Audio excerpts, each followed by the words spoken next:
Hello दोस्तों, नमस्ते, प्रणाम। मैं हूँ रानी, आप लोग के बीच एक माता रानी का गीत सुना रही हूँ। आप लोग कैसे हैं? उम्मीद करती हैं अच्छे होंगे। केथुआ की है सिरई पाटी तके थुआ के गोड़ा लगे, केथुआ के गोड़ा लगे हो ललना, केथुआ के बीनल पला गरिया कवाना मैया नींद सोए हो ललना, केथुआ के बीनल पला गरिया कवाना मैया नींद सोए हो। सोनवा की हमें सिरई पाटी तरु पावा के गोड़ा लगे रूपावा के गोड़ा लगे हो ललना, रेशमा कबीनल पलंगरिया शीतला हो मैया नींद सोए हो ललना, रेशमा कबीनल पलंगरिया कली हो मैया नींद सोए हो।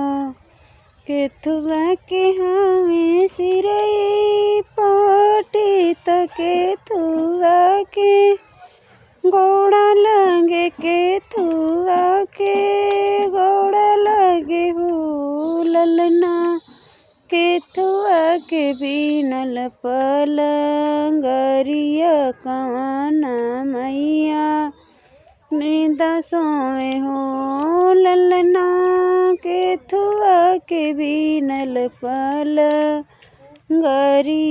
कवाना मैया नींद सोए हो।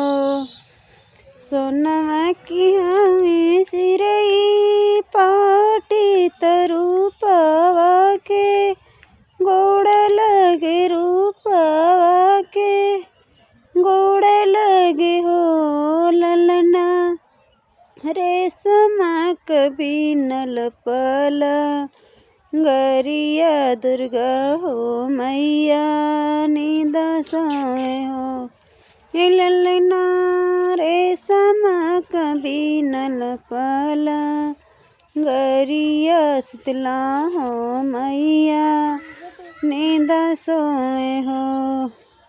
केथुआ की हमें सिरई पाटी तके थुआ के गोड़ा लगे, केथुआ के गोड़ा लगे हो ललना, केथुआ के बीनल पलंगरिया कवाना मैया नींद सोए हो ललना, केथुआ के बीनल पलंगरिया कवाना मैया नींद सोए हो।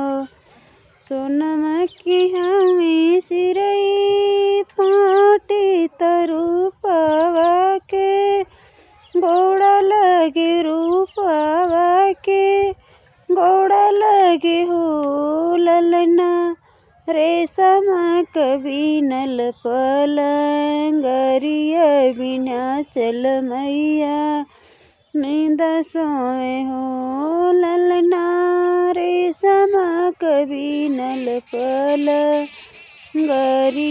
कमीछा मैया नींद सोए हो ललना, रेशमा कबीनल पलंगरिया सतोरे बहिना नींद सोए हो।